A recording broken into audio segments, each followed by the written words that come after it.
The alarm bells rang through the Veltion council chambers in a sound that nobody had heard in over 300 years. Commander Teo stood at the center of the large meeting hall, watching the faces of the 7 representatives from each species of the collective turn pale with fear. The walls displayed terrible numbers that kept growing with each passing hour. Thousands of deaths reported, thousands more showing the first signs of sickness. The plague had arrived without warning, and nothing could stop it. The disease started on Vel Prime, the largest world of the collective, only 5 days ago. A single trader returned from an unknown region of space and brought the virus with him. He died within hours. His family died the next day. By day 3, entire city blocks fell silent as the population collapsed.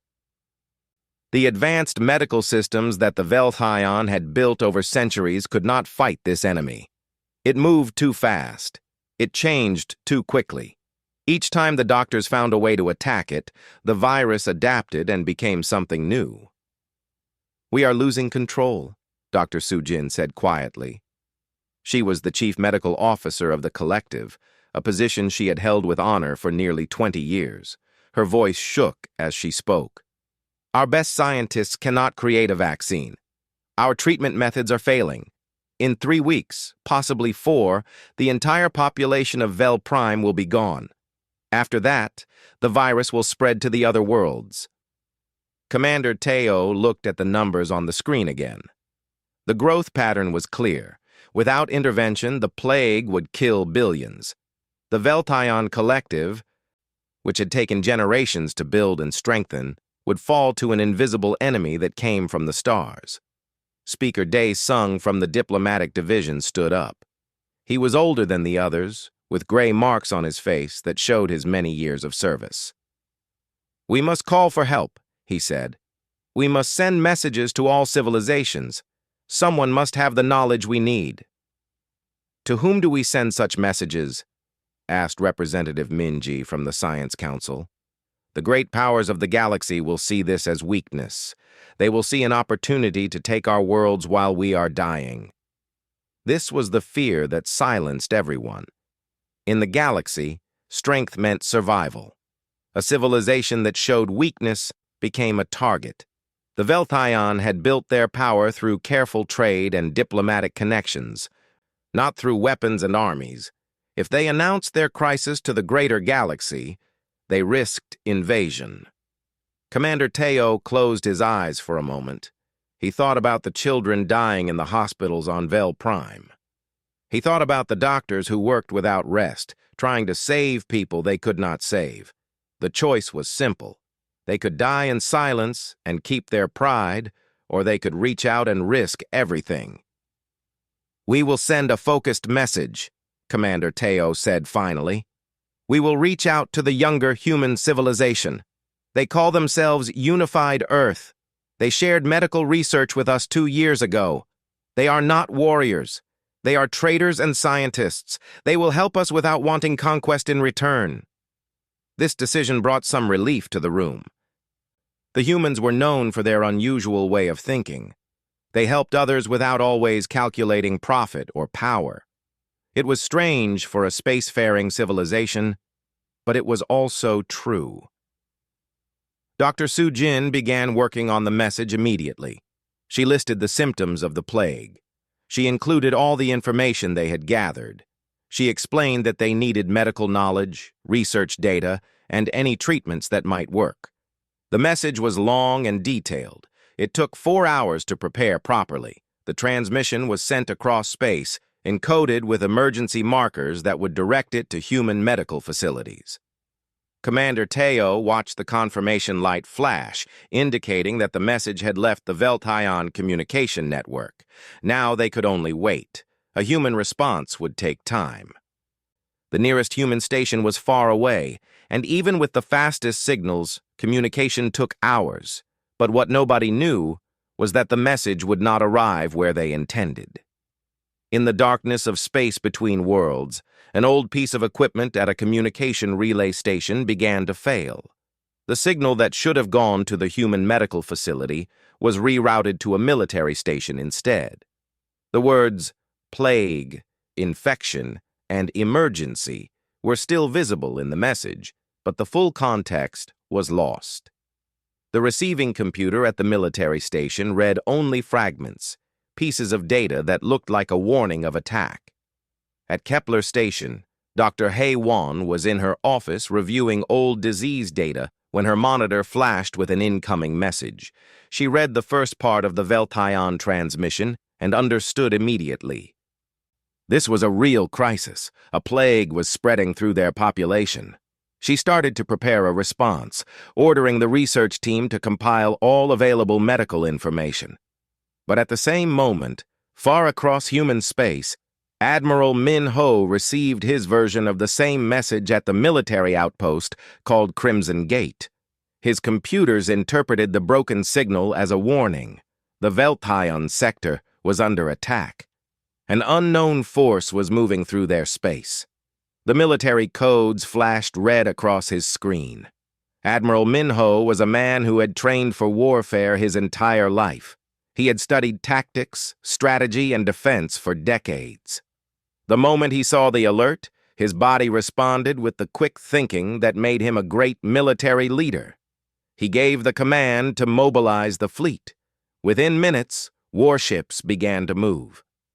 Carriers prepared their launch bays. Destroyers activated their weapon systems.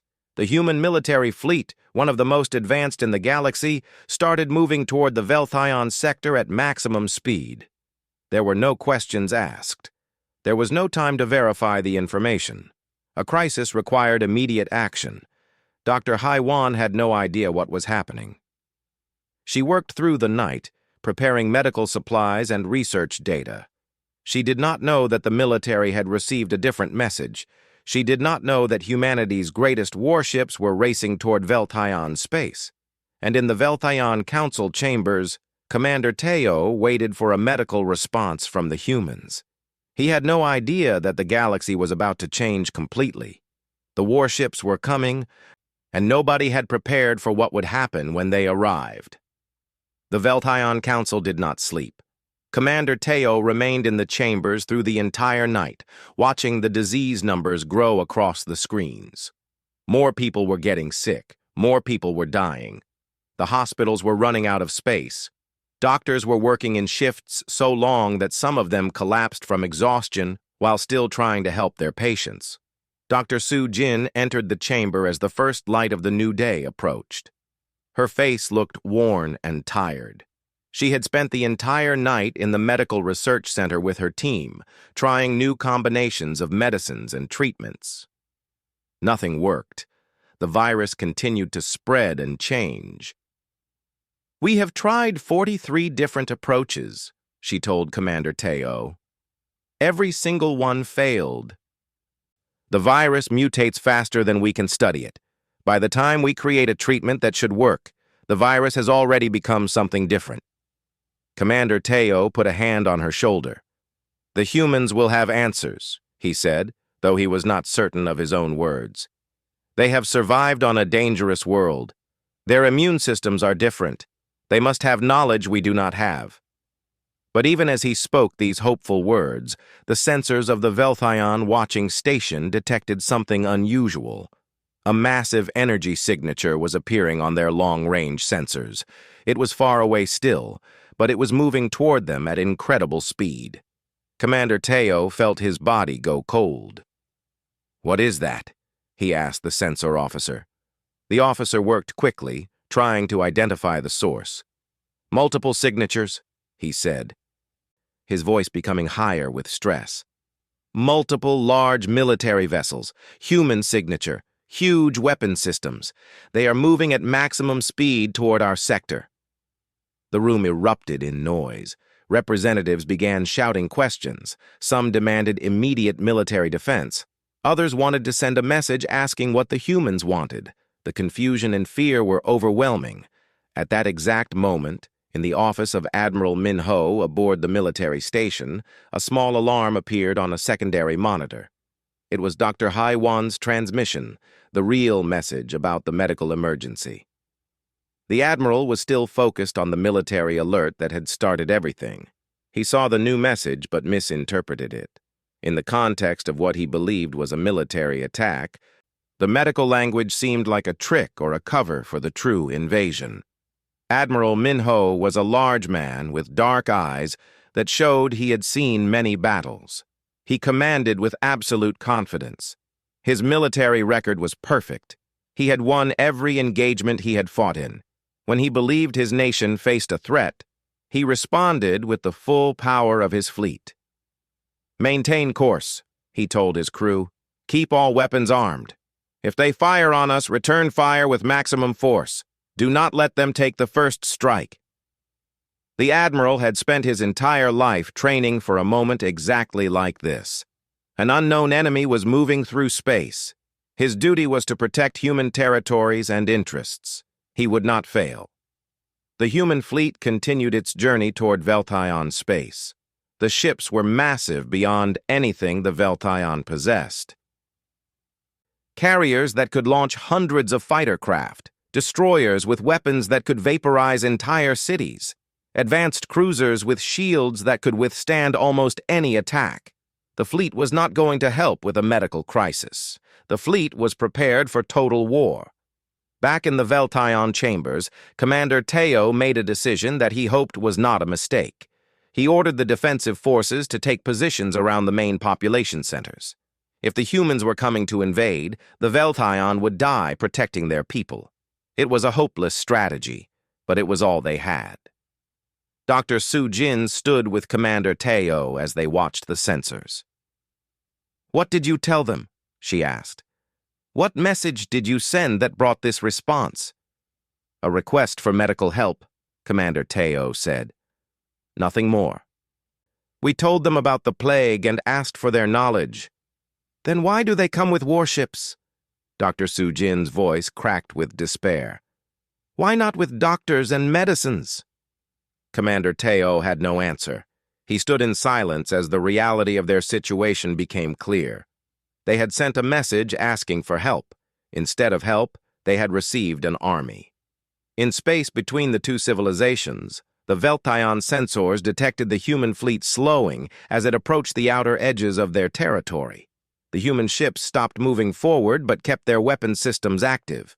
They were not attacking, but they were not peaceful either. They were taking a defensive position, waiting.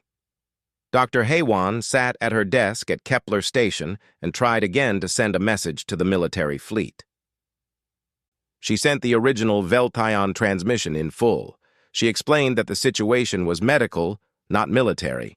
She asked Admiral Minho to divert some personnel and supplies to help with the plague. Her messages went out into space, but they were delayed by the electromagnetic interference that surrounded the infected Veltaion worlds. Time moved slowly. Hours passed. The human fleet remained in position. The Veltaion forced their defensive ships into formation. Neither side moved to attack. Both sides waited to see what the other would do. Commander Teo realized that they were at a crossroads. In this moment, the wrong word spoken at the wrong time could start a war that would destroy both civilizations. The Veltaion collective was already dying from the plague. A war with human warships would kill everyone much faster. He made contact through the standard channels and sent a message to the human fleet commander. "This is Commander Teo of the Veltaion collective. We come in peace. We are experiencing a medical emergency. We reached out to you seeking scientific help, not military conflict. Please respond." Admiral Minho received the message and read it. It was simple and clear. But to him, it still seemed like something an enemy would say to buy time before launching an attack. He had spent too many years in military service. He believed that actions showed truth better than words. The admiral ordered his fleet to move to a defensive orbit around the Veltaion worlds. His weapons remained armed and ready. If the Veltaion made any move that looked like an attack, he would respond with absolute force. Two massive fleets, each prepared for war, faced each other in space. One carried the hope that science and medicine could save billions of lives. The other carried the weapons of destruction, ready to protect their nation from what they thought was an invasion. The misunderstanding had created a situation where one wrong move could lead to complete disaster. The standoff lasted for 3 days. For 72 hours, two civilizations on the edge of war held their positions and waited. The Veltaion watched from their worlds as human warships filled their sky. The human military watched for any sign of hostile action from the aliens below. Time moved slowly. Every second felt dangerous. Commander Teo did not leave the command center. He had a bed brought to him so he could rest for short periods while remaining in communication with his officers. He watched the human ships on the screen and tried to understand what they wanted. The initial message suggested invasion, but the human commander had not attacked. This confusion was the only thing that kept the peace. If either side was completely certain of the other's intentions, war would already have started. In the medical centers, the plague continued to do its work. The disease did not care about the military standoff above. People continued to get sick and die. The hospitals were now turning away patients because there was no space left to put them. Doctors made the impossible decision of who would receive treatment and who would be left to die. It was the most horrible work that any human being could do, and the doctors did it because they had no choice. Dr. Su Jin worked in one of the hospitals now, helping where she could. She had stopped being just a scientist and became a doctor again, the thing she had been before she took her position on the council. She held the hands of dying people and tried to give them comfort when she could not give them healing. She saw the end of her civilization coming, and she could not stop it. At Kepler Station, Dr. Heywan was in desperate contact with Admiral Minho.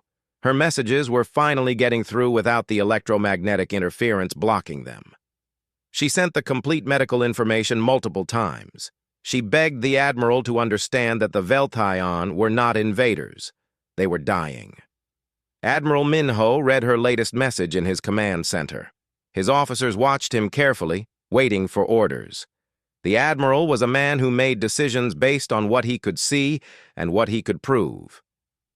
Words could be lies, but science was always true. "Get me all the medical information from the Veltaion message," he told his communications officer. "Get me Dr. Heywan on a secure line immediately." Minutes later, the Admiral was speaking with the epidemiologist. Dr. Heywan explained everything to him. She told him about the plague, about the mutation rate, about the death toll. She explained that this was not a military situation at all. It was a medical emergency where science and knowledge could save billions of lives. "If what you are telling me is true," Admiral Minho said slowly, "then I have made a terrible mistake. I have mobilized military forces for a medical crisis." "Yes," Dr. Heywan said, "you have. And people are dying while you wait. Commander Teo sent his message to ask for medical help, but it was misrouted and broken. It arrived at your military station instead of the medical facility. You interpreted it as an attack." The Admiral was a proud man, but he was also intelligent enough to understand when he was wrong. "What do you need me to do?" he asked. "Send your logistics teams," Dr. Heywan said. "Your military fleet has systems that can move supplies and people very quickly. Use those to help distribute medical aid. Send your scientists to work with Veltaion researchers. Use your military hospitals as quarantine facilities. You have the resources to turn this around." Admiral Minho closed his connection with Dr. Heywan and turned to his officers. "Send a new message to the Veltaion commander," he said. "Tell him that we are here to help, not to attack. Tell him that we understand the situation now." He paused, then continued. "Begin moving all medical personnel and supplies to the forward positions. Clear 3 cargo ships for medical transport. I want our best scientists ready to land on the main world within the hour." Commander Teo received the new message from Admiral Minho, and for the first time in days, he felt hope. The message was clear, and explained what had happened. The human commander understood. The misunderstanding was being corrected. But there was still a problem. The Veltaion military was prepared for war. Their soldiers were at defensive positions, ready to fight to protect their worlds. Some of them would not believe that the humans suddenly wanted to help. Some would see this as a trick. Speaker Dae Sung, the older diplomat, called an emergency meeting. "We must accept their help," he said. "We have no choice. Our people are dying. If the humans wanted to invade, they would have done so already. They have the power to destroy us completely, yet they have not attacked. This tells me that their message is honest." Not everyone agreed. Representative Min Ji from the Science Council was suspicious. "Why would a military fleet change its intentions so quickly?" she asked. "Military commanders do not change their minds based on one conversation." Admiral Min Ho had anticipated this doubt. He sent his personal shuttle down to the surface to meet with Commander Teo. He brought with him Dr. Haewon's complete medical files about the plague. He brought his chief medical officer, Dr. Il-suk, a scientist who specialized in viral diseases. He brought evidence that would prove he was sincere. When the shuttle landed, Commander Teo met Admiral Min Ho in person for the first time. The two men looked at each other, and each saw not an enemy, but a leader trying to do what was best for his people. "I made a mistake," Admiral Min Ho said simply. "Your message was misunderstood. I interpreted it as a military threat. By the time I understood the truth, my fleet was already here. I am sorry for the fear I caused your people." Commander Teo accepted the apology with a nod. "We also made assumptions," he said. "We did not know that your military had reacted. We were afraid. In our fear, we prepared for war instead of asking for peace." The two commanders shook hands, and in that moment, the standoff ended. What had been a tense military situation transformed into a combined medical effort. Admiral Min Ho proved to be exactly what the Veltaion needed. His military fleet had incredible systems for moving supplies and people. His ships had advanced hospitals built into them for taking care of wounded soldiers. His scientists, trained in the biology of different species, could work alongside Veltaion researchers. His logistics network could distribute medicine and supplies across all the infected worlds in a way that the Veltaion could not do alone. The first shuttle carrying human medical teams landed on Vel Prime within 2 hours. Dr. Il-suk and his team brought new equipment and new medicines. They brought hope. Over the next few days, more and more human scientists and doctors arrived. They began to study the plague in detail, looking for patterns that the Veltaion might have missed. The transformation happened faster than anyone expected. Where there had been fear and preparation for war, now there was cooperation and hope. Admiral Min Ho's warships, designed to carry weapons and destruction, became instruments of healing and rescue. Captain Jinsu was the commander of the largest carrier in Admiral Min Ho's fleet. The ship was called the Victory, and it was built to launch hundreds of fighter craft and support military operations. But now Captain Jinsu received new orders. The flight deck would become a hospital. The weapons storage would be converted into medicine storage. The ship would save lives instead of taking them. Captain Jinsu threw himself into the work. He personally oversaw the conversion of the carrier's hangar bays. Military equipment was removed. Hospital beds were installed. Medical equipment that the Victory had been designed to support was moved into place. The ship that had never known anything but military operations became a vessel of mercy. Engineer Park Hai was one of the best engineers in the human military. She had spent her career keeping weapons systems running and maintaining the complex machinery of war. Now she received a strange assignment from Admiral Min Ho. She was to retrofit a military destroyer to function as a quarantine facility. It seemed impossible. Destroyers were not built to contain diseases. They were built to destroy enemies. But Park Hai was creative and brilliant. She understood how to work with what she had. She used the ship's cooling systems to create controlled environments for quarantine. She used the water purification systems to create sterile conditions. She used the ship's advanced computer network to monitor patients and track the spread of infection. Within 3 days, what had been a weapon became a hospital. Dr. Su Jin met with Dr. Il Suk and Dr. He Wan to begin the real work. The 3 scientists understood that they were looking at something completely new. They had access to data from both civilizations.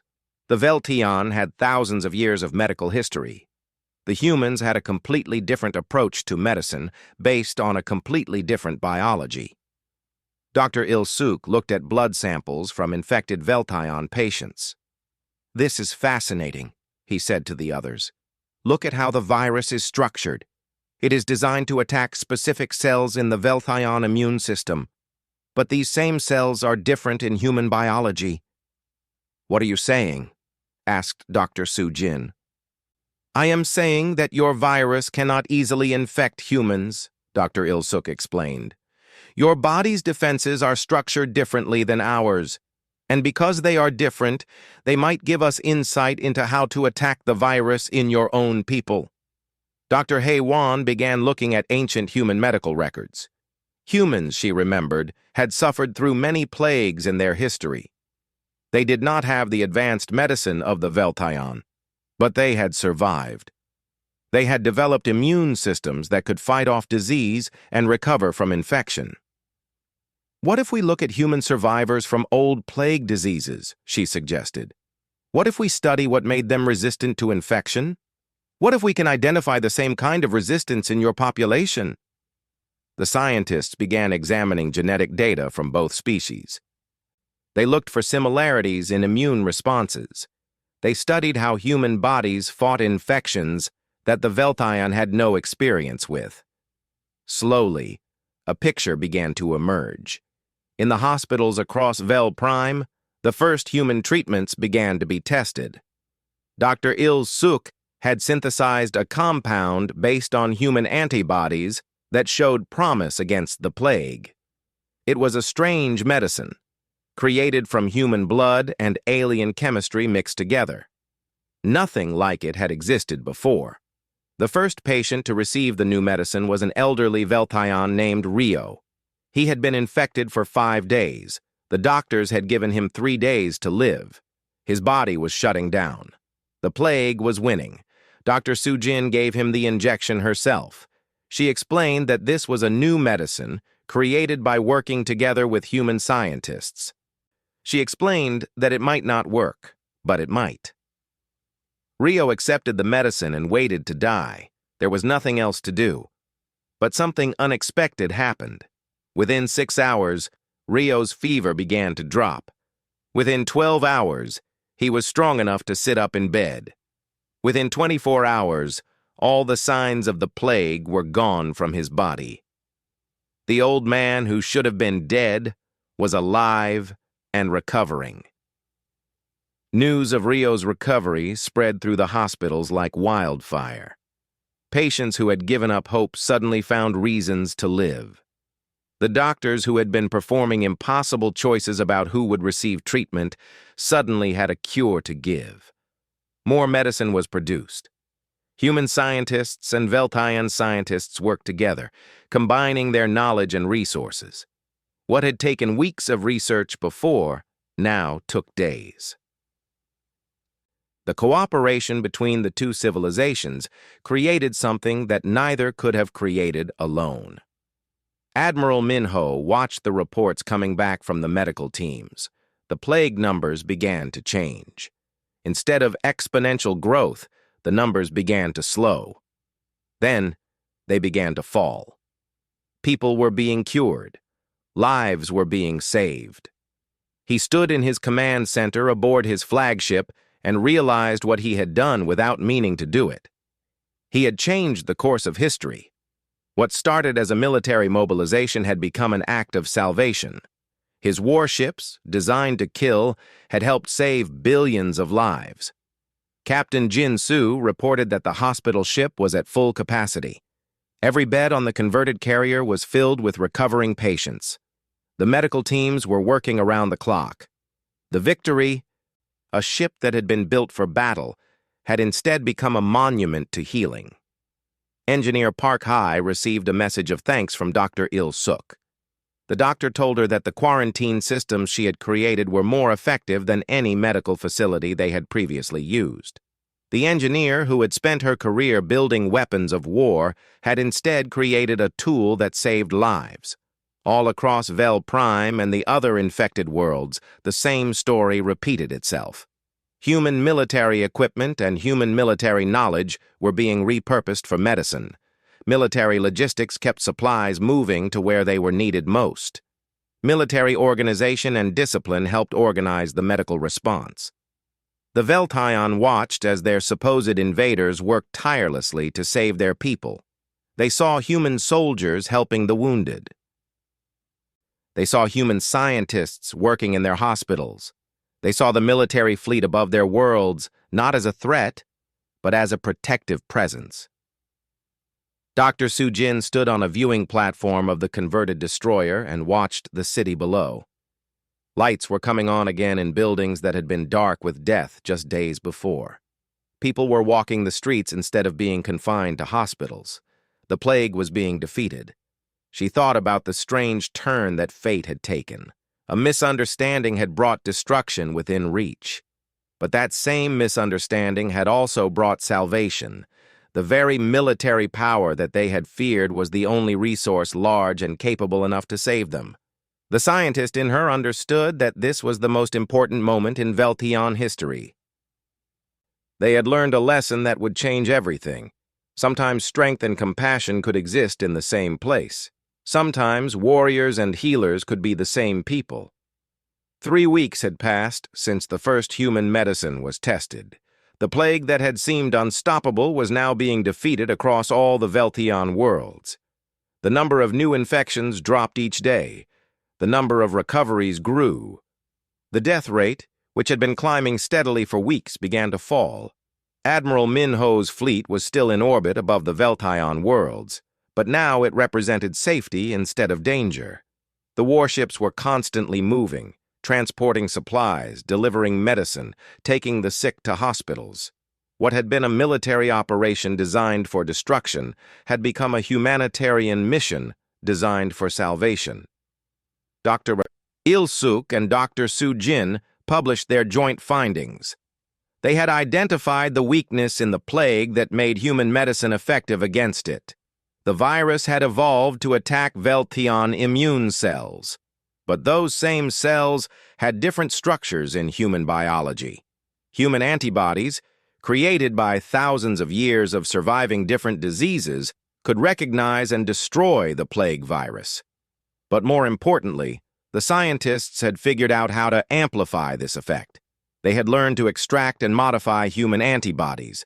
They had learned to create medicines that combined human biology with Veltion chemistry. What they created was stronger than anything either civilization could have made alone. The production of the medicine increased exponentially. Admiral Minho's ships, which had been designed to produce weapons and ammunition, were converted to manufacture medicine instead. Factory ships that normally made missiles now made doses of the life-saving cure. The military machine that had been built for war was now producing life at a scale that no civilian hospital could match. Dr. Hei-wan, who had started this entire process by trying to send medical help, became the liaison between the two civilizations. She worked with both sides to ensure that the medicine was being distributed fairly and effectively. She saw the fear fade from the Veltion faces as they began to understand that the humans truly wanted to help. In the cities below, people began to recover their normal lives. Schools reopened. Markets came back to life. Families that had been separated by quarantine were reunited. The streets filled with people again. And those people were alive because of a miracle that had come from the stars. Commander Teo visited one of the hospital ships to see the progress himself. He walked through the medical bay of the Victory, looking at patients who were recovering. An elderly Veltion woman stopped him. "Thank you," she said to him. Thank you for letting them help us. Your people would have died without these humans." Commander Teo nodded solemnly. The woman was right. If he had refused the help, if he had sent the human fleet away, billions would have died. The fear of invasion that had almost destroyed them would have actually destroyed them. But something else was happening that was even more important than saving lives. The Veltaion were beginning to understand something fundamental about the galaxy and about their own place in it. The Veltaion had always believed in the advancement of civilization.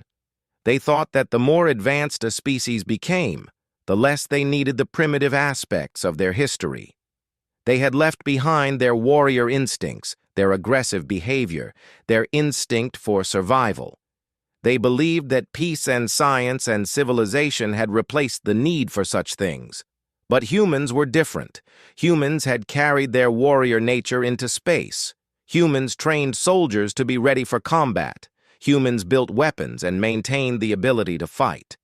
Many Veltaion had seen this as a sign that humans were less civilized, less evolved. Now everything looked different. The humans' military capability was not a sign of their primitive nature. It was proof of their resilience. Humans had survived on a dangerous world where teeth and claws and strength meant survival. That heritage had shaped their bodies and their minds. It had given them immunity systems that were stronger than the Veltaion. It had given them a capacity for organization and rapid response that the Veltaion lacked. Dr. Sujin discussed this with Dr. Il-suk one evening as they worked late in their research facility. "Your people still have the strength of your ancestors," she said. "We became too comfortable. We advanced so far that we forgot what the basics of survival meant." Dr. Il-suk smiled.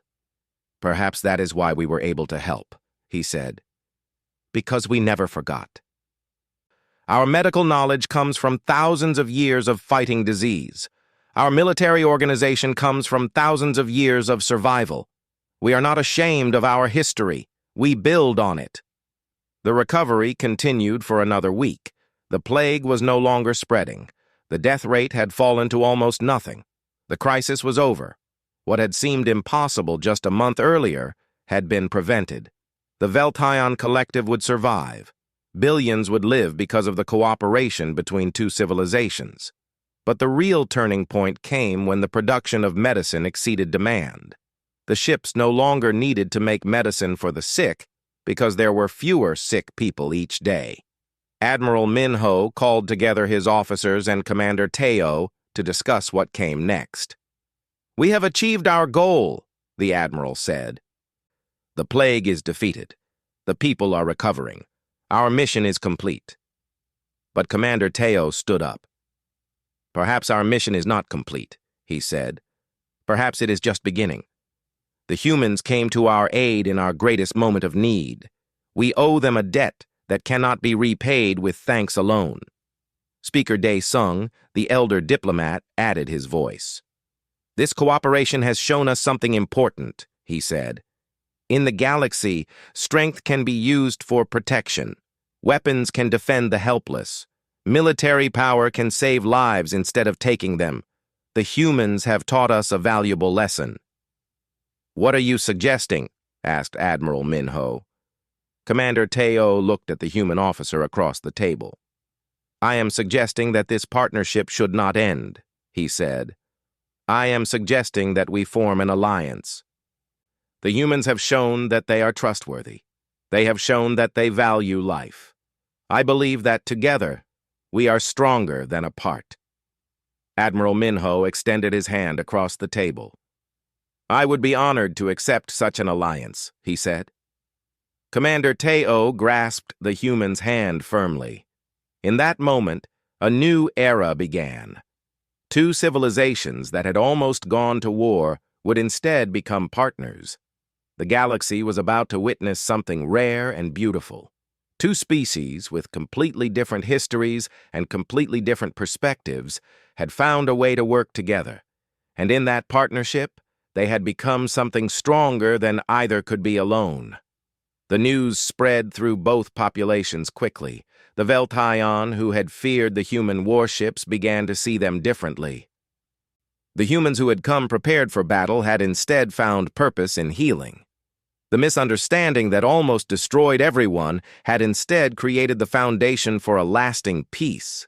In the hospitals and on the ships, the last patients recovered. The last medicines were administered to the last sick. The crisis that had seemed endless just weeks earlier was now being resolved. Life was returning to normal, but nothing would ever be quite the same. Both civilizations had been changed by what had happened, and both knew that their futures would be forever linked.